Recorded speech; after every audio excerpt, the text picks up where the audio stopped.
Cari teleshikues, do të jemi së bashku në këtë edicion Lajmesh, ku ndër të tjera do të ndiqni. Me urdhër të prokurorisë të krimeve të rënda, policia ka kontrolluar banesat e 3 gjyqtarëve që lehtësuan dënimin e dritanit Dajtit, dënuar për vrasjen e 4 policëve. Gjyqtari Skënder Damini u shoqërua sepse në shtëpi ju gjetën një sasi eurosh në kesh dhe një armë zjarri i paleje, ndërsa Petrita Liaja është zhdukur. Në kryeministri janë marrë masat e sigurisë për protestën e së shtunës, ndërsa policia lajmëroi se kishte informacione se persona me precedent penal janë të përgatitur për dhunë. Reagon Partia Demokratike, mësohet se organizatorët kanë planifikuar që të mbahen shumë fjalime nga pjesëmarrësit në protestë. Vendimi për hapjen ose jo të bisedimeve për antarësim në Bashkimin Evropian duhet të shtyhet për në muajin shtator. Ky është mendimi i drejtorit të fondacionit Konrad Adenauer, Walter Gross. Ai thotë se vendimi do të ndikonte në zgjedhjet e qershorit.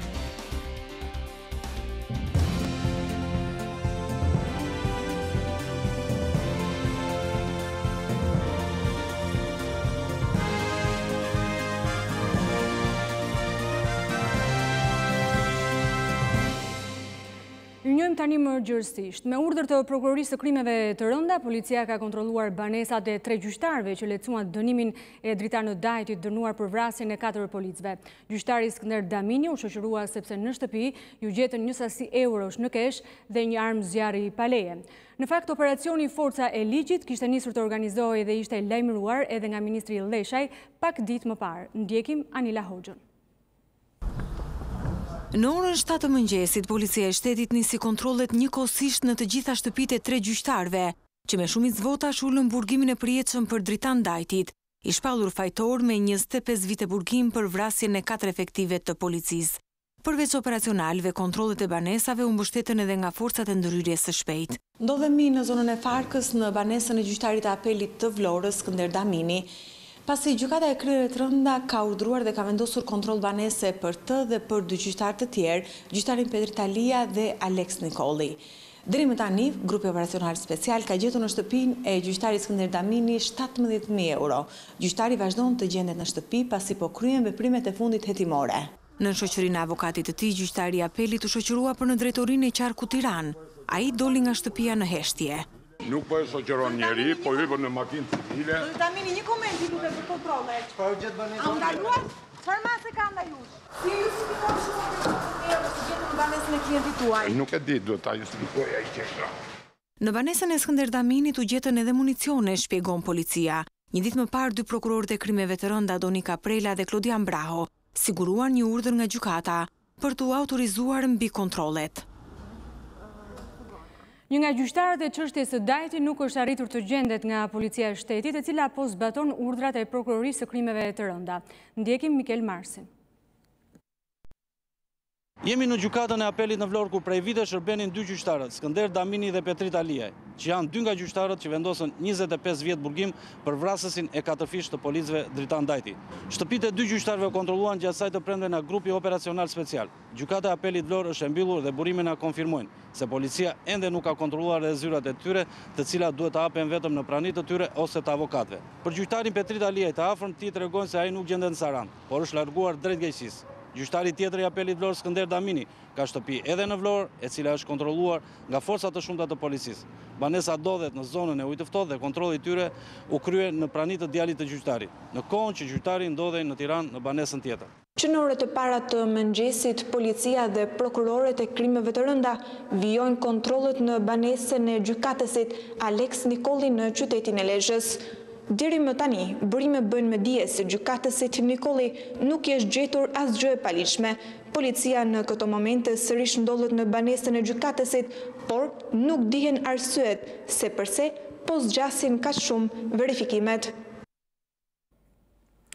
Operacioni policisë dhe prokurorisë në banesat e gjyqtarëve që i dhanë gjykim të shkurtuar dritanit Dajtit mori dhe përgëzimin publik të kryeministrit të vendit. Përmes një mesazhi në Twitter, Rama shkruan: "Faleminderit me një përulje të thellë shërbëtorëve të shtetit që thyen mitin 30 vjeçar të paprekshmërisë absolute të kriminalëve me toga të zeza." Sipas kryeministrit, këta gjyqtarë ishin vrasës të drejtësisë për 4 policët e vrarë nga Dajti. Rama shton se operacioni i sotëm tregoi që koha e të paprekurve por mbaron dhe se shteti ka hyrë në një fazë të re.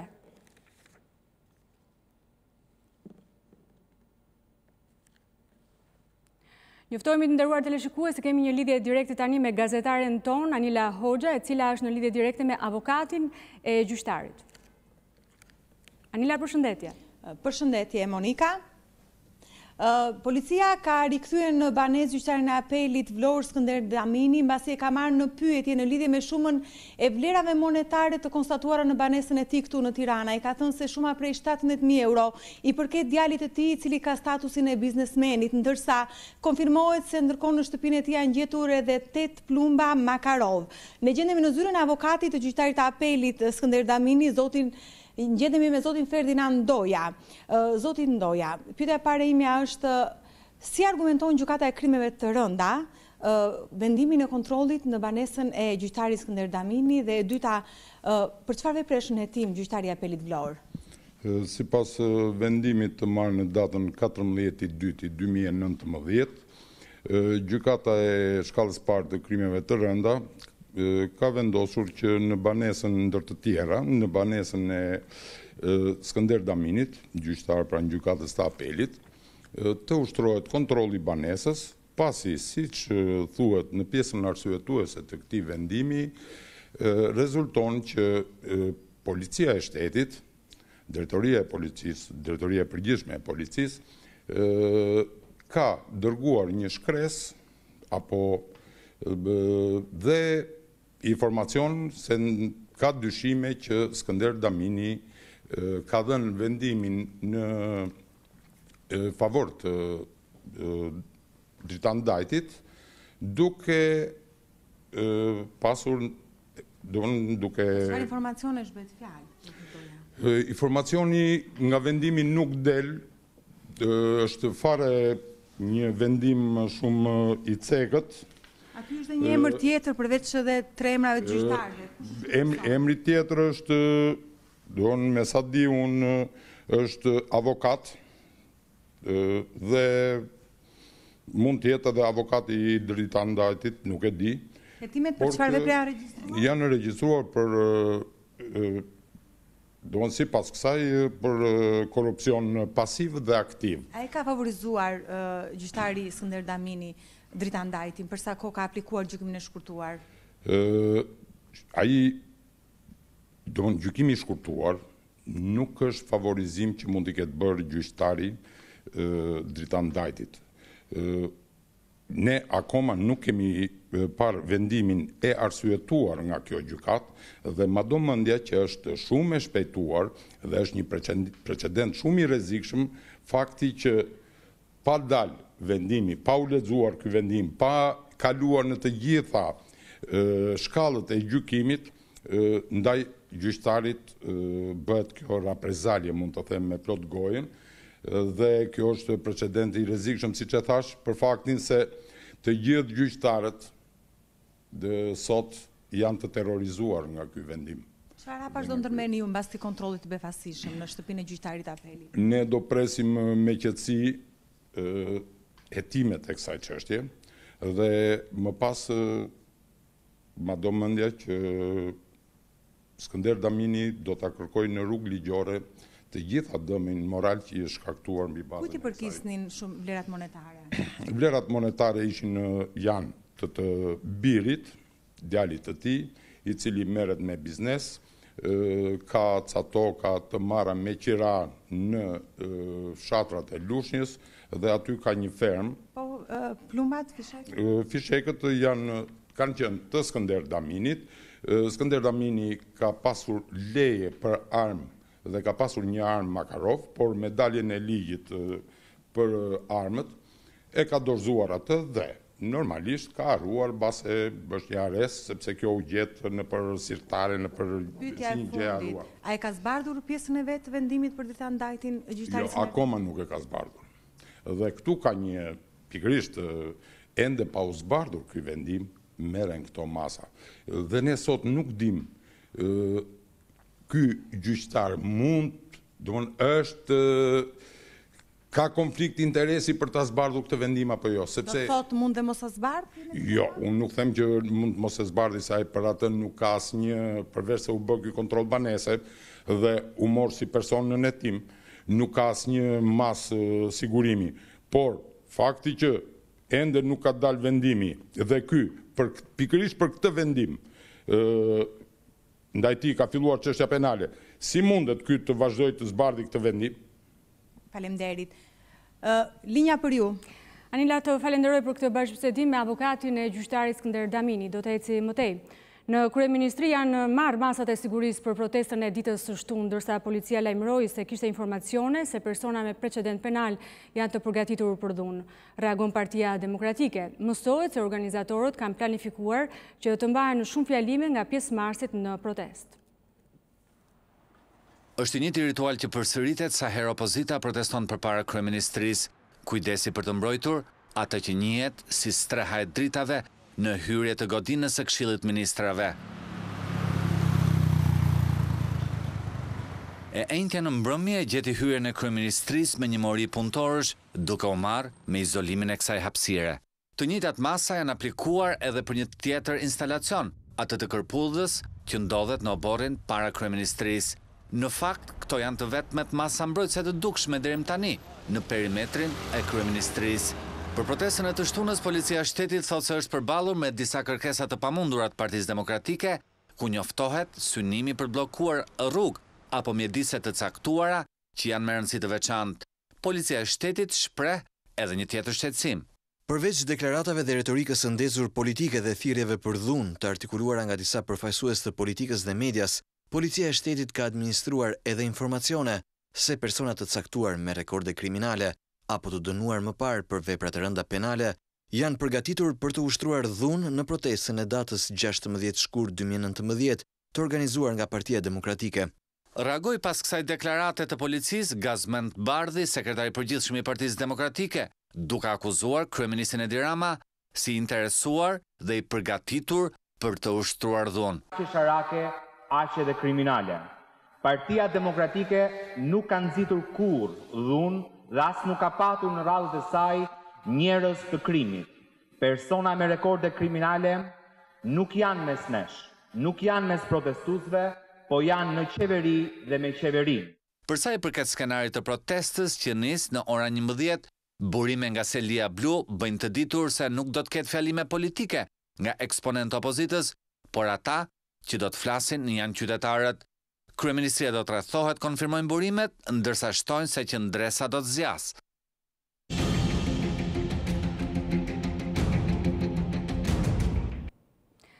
Vendimi për hapjen ose jo të bisedimeve për antarësim në Bashkimin Evropian duhet të shtyhet për muajin shtator. Ky është mendimi i drejtorit të Fondacionit Konrad Adenauer, Walter Gloss. Ai thot për Top Channel se vendimi do të ndikonte në zgjedhjet e qershorit. Ndjekim Muhamet Veliun. Gjermania ka dërguar sinjalin e parë se çfarë do të ndodhë në mbledhjen e qershorit të Këshillit të Ministrave të Bashkimit Evropian, ku pritet të diskutohet çelja e negociatave mes Bashkimit Evropian edhe Shqipërisë. Drejtori Fondacionit Konrad Adenauer jep arsyet pse çështja e Shqipërisë nuk duhet të diskutohet gjatë kësaj mbledhje. Unë jam i mendimit se marrja e një vendimi në qershor të këtij viti për çeljen e negociatave është një çast i gabuar. Them që është një çast i gabuar kjo jo e lidhur me problematikën e Bundestagut gjerman dhe marrjes së një vendimi në mesin e muajit qershor, por jam i mendimit që ky është një çast i gabuar dhe nuk do të merret një vendim i cili mund të kishte një ndikim në zgjedhjet lokale të qershorit të këtij viti. Ndaj jemi të mendimit që deri në shtator të këtij viti Shqipëria do të kishte arritur disa rezultate, të cilat do t'i ndihmonin parlamentarët skeptik të parlamenteve evropiane, që mund të merrnin një vendim pozitiv për rezultatin final të çeljes së negociatave. Megjithse kjo deklarat nuk vjen nga një zyrtar i qeverisë gjermane, por duke marrë në konsiderat reputacionin e fondacionit Konrad Adenauer, le të kuptohet dhe është një indikator i skenarit evropian në qershor për çeljen apo jo të negociatave për antarësim. Nëse je pranë një vendi ngjarjeje, nëse je pranë një aksidenti, nëse sheh abuzim pushteti ose personi që shkel ligjin, ti raporto në Top Channel. Mund të dërgoni imazhe me pamje filmike në Viber dhe WhatsApp në numrin e newsroomit ton 069 31 31 311. Ti raporton. Lajmi tani je ti. Fshati i Marins mund të boshatiset brenda natës nëse banorët do të kishin mundësi ekonomike për të shpërngulur. Të sëmurë me helm në gjak, shumë banorë nuk kanë më shpresë se zona do të rimëkëmbet. Me banorët bisedoi Shpëtim Cane.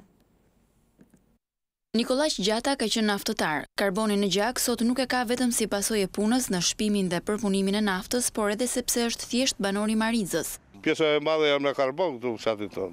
Një ndër ata jam dhe unë që e kam vujtur. Jam punuar, bide sot, po ta kem 53 karboni, këtë do t'jetë 25. Nëse do të kishin mundësi banorët, Mariza brenda natës do të kthehej në një fshat fantazmë. Si mendoni, mund të rehabilitohet mjedisi këtu? Nasi mënyrë, jo. Nuk rehabilitohet. Gazi është, si të them unë dyja, që ne naftëtarët e vjetër e kjo një prostitut në toksor, pa limit. Nuk ka të bita që ka shpinë këtu e këtu dorë, a ikët. Në Marinës era e rëndë e gazit që ndihet në hyrje të fshatit bëhet më e fortë me ardhjen e natës. As uji që rrjedh në çezma nuk është i pishëm dhe për tokat bujqësore thuajse nuk mund të shfrytëzohet. Kushdo që vjen nga jashtë që s'është banuesi jon, për shembull këtu me njëherë sa ryn, me njëherë ndjen.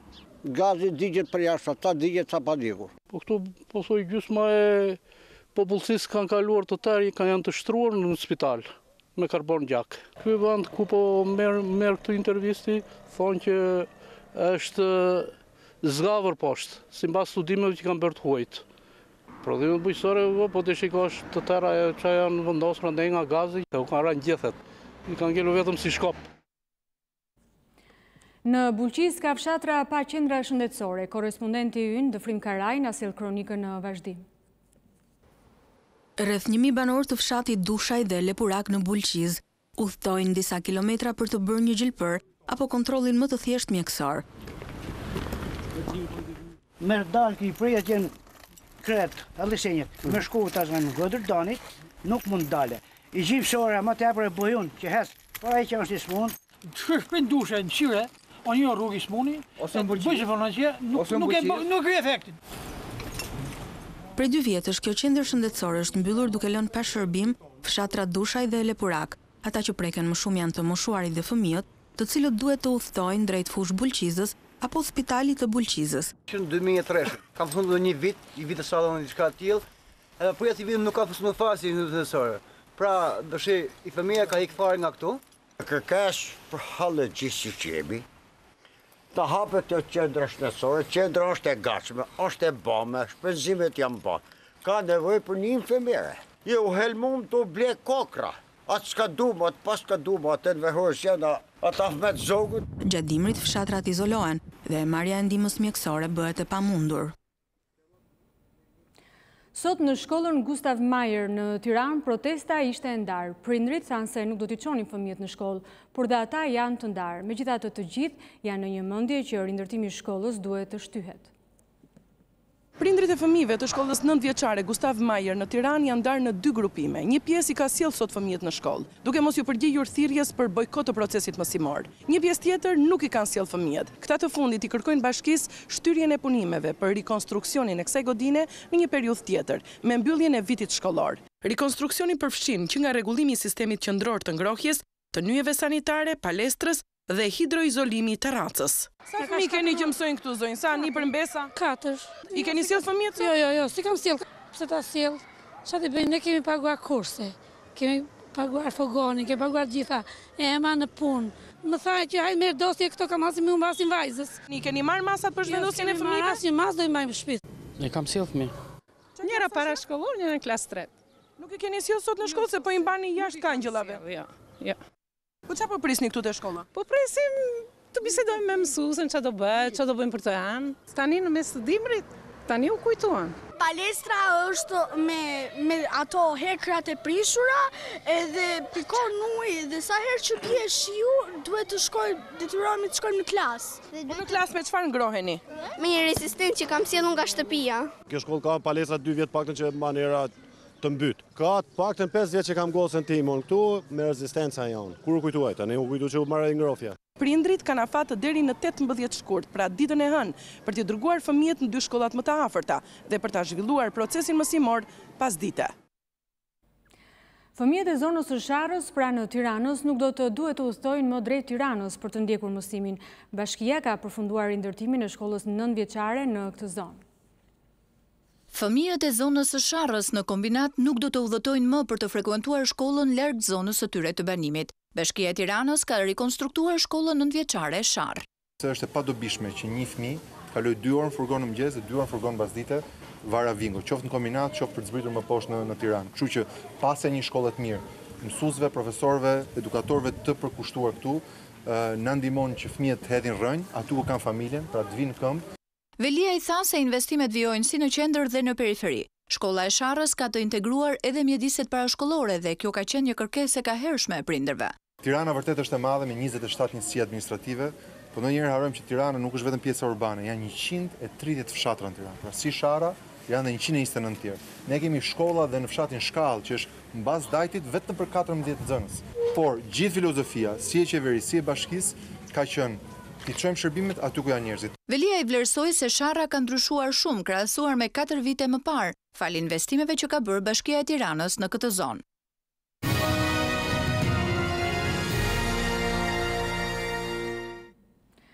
Gjatë miratimit të paketës fiskale është miratuar edhe vendosja e një TVSH-je 6% ndaj reklamave në portale. Synimi është për të krijuar barazim me tregun audioviziv, por drejtuesit e portaleve kanë ankesa. Arbena Metaj nuk është më ministri i financave, por pak muaj pasi ka kaluar në parlament paketën fiskale të 2019-s, ka propozuar kësaj radhe si deputet një ndryshim në ligjin e TVSH-s duke futur në skemën e tatimit mbi vlerën e shtuar edhe reklamat në median online.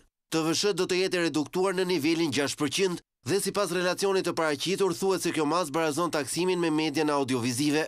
Gjergjer Bara, gazetari çështjeve ekonomike që punon për rrjetin Birn, thotë se kjo mas krijon pasiguri dhe pabarazi në treg. Problemi është që si do të mund të zbatohet kjo gjë, për raste dhe fjala vjen të platformave ndërkombëtare si Facebook ose si Twitter ose si Google. Një reklam shqiptare të dilte faqja e New York Timesit, po ajo nuk paguan TVSH. Sa një reklam që dilte faqja e çdo lloj faqe publikimi online shqiptar, paguan TVSH. Ere Bara shton se të gjitha ndryshimet në skemën e TVSH-s për vitin 2019 kanë krijuar kaos në treg. U miratuan me urgjencë në seancë plenare dhe nuk u morën vesh nga askush. Në mes të janarit, librarët filluan të mësojnë që ka vendosur TVSH për librin. Po ndërkohë ne jemi data 15 Shkurt dhe Ministria e Financave nuk ka zbardhur akoma udhëzimin se si do zbatohet kjo. Dhe ndërkohë TVSH ka filluar nga 1 janari. Në fakt edhe ndryshimet e shpeshta fiskale janë kritikuar edhe nga FMN, pasi sipas saj kanë krijuar paqartësi si për biznesin, ashtu dhe për administratën tatimore. Në këtë moment, Kryeministri Edi Rama ndodhet në qytetin e Vlorës në një takim me studentët atje. Fjala e tij sapo ka filluar dhe unë juftoj ta ndiqni live. Na duhen projekte dhe na duhet një program i mirëfillt mbështetje. Dhe objektivi është që deri në vjesht ne të mund të kemi këtë program në dispozicion dhe pastaj të fillojmë procedurat duke bërë thirrje të hapura për ofertues të ndryshëm në mënyrë që të nisim nga puna konkrete në fillim të vitit të ardhshëm. Mos u mbështet mbi susën e dritës, sepse drita fiket. Edhe nuk është gjubi më i ëmbël duke pas susën në kuris. Po kështu është edhe pjesa tjetër që i takon konvikteve. Kemi filluar një punë intensive për rindërtime dhe pajisje të konvikteve sa më mirë. Do të vazhdojmë dhe do të ndërhyjmë praktikisht në të gjitha konviktet e Shqipërisë, jo vetëm Tiranë, po në gjithë Shqipërinë, për të garantuar kushte dinjitoze dhe për të bërë të mundur që gjithë ajo problematikë e trashëguar në konvikte të adresohet një herë mirë dhe të mund të kalojmë në një fazë tjetër. Për sa i përket konkretisht infermierisë që ju e ngritët, e përsëris, është një nga nevojat që ka Universiteti i Vlorës. Duhet të përfundoj procesi i administrimit dhe listimit të gjitha nevojave, projektet përkatëse, dhe pastaj vjen faza e financimit. S'ka nevojë për dorëtrokitje se mua më pëlqen më shumë kur çohen edhe krijojnë situata.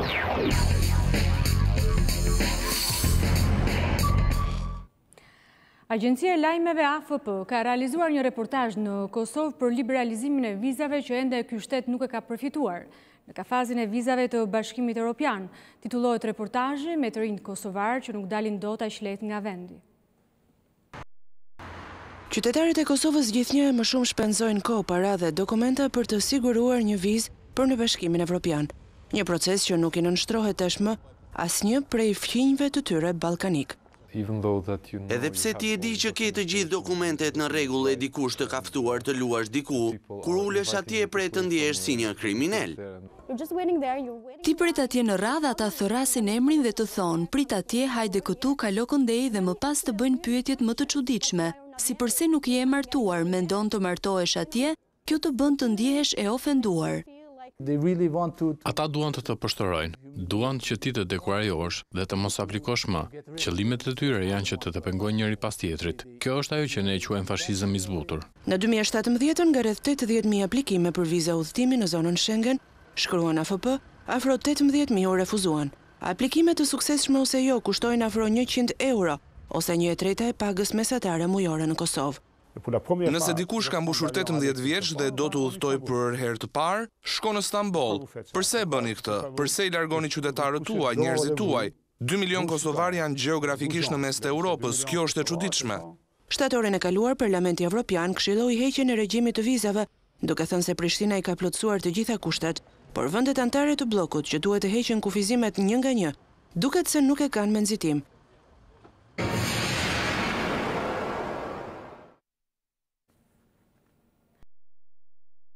Së Serbisë, presidenti Amerikan Trump i ka dërguar një letër presidentit serb Vučić. Trump në letrën e tij shkruan se duhet të ketë një marrëveshje dhe njohje të ndërsjellët me Kosovën. Presidenti i Shteteve të Bashkuara të Amerikës Donald Trump i ka shkruar presidentit të Serbisë Aleksandar Vučić letër për ditën e shtetësisë së Serbisë, ku mes të tjerash ka kërkuar njohje të ndërsjellë në kuadër të procesit të dialogut me Kosovën.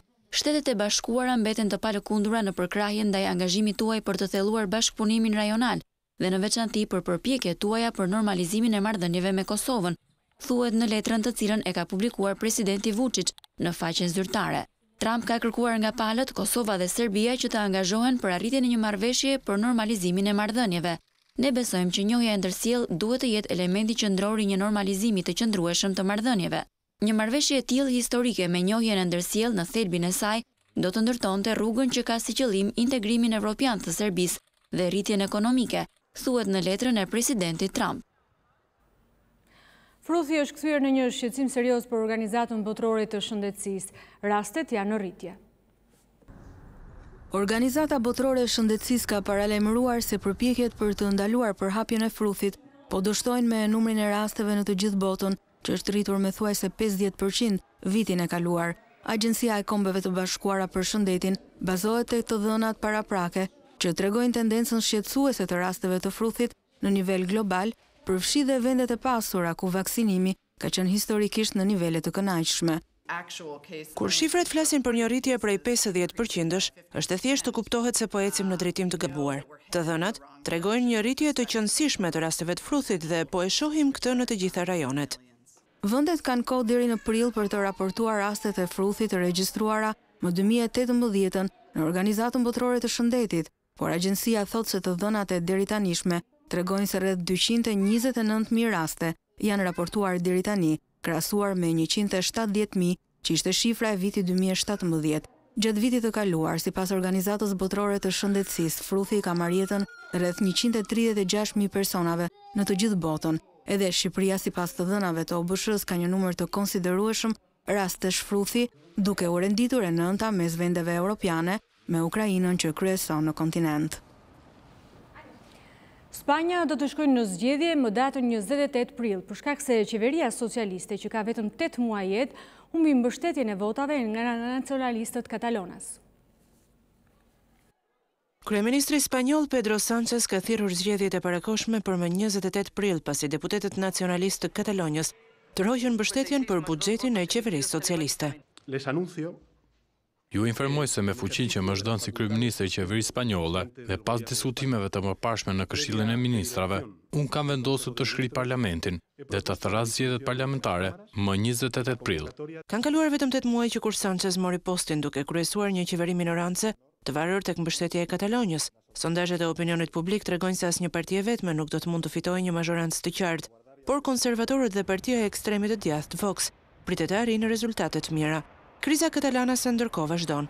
Deputetët katalanas refuzuan projekt buxhetin e Sanchezit, pasi qeveria refuzoi të diskutonte të drejtën e rajonit për vetvendosje. Ndasit dolën në dritë sërish të martën kur 12 liderë separatist katalanas dhe aktivist dolën në gjykatë në akuzat për rebelim dhe mosbindje në lidhje me referendumin e pavarësisë të mbajtur në 2017. Socialistët kanë 84 vende në dhomën e ulët me 350 deputet dhe aleatët e tyre kryesor Podemos kanë 67. Por partia më e madhe e vetme është Partia Popullore e Opozitës me 134 deputet.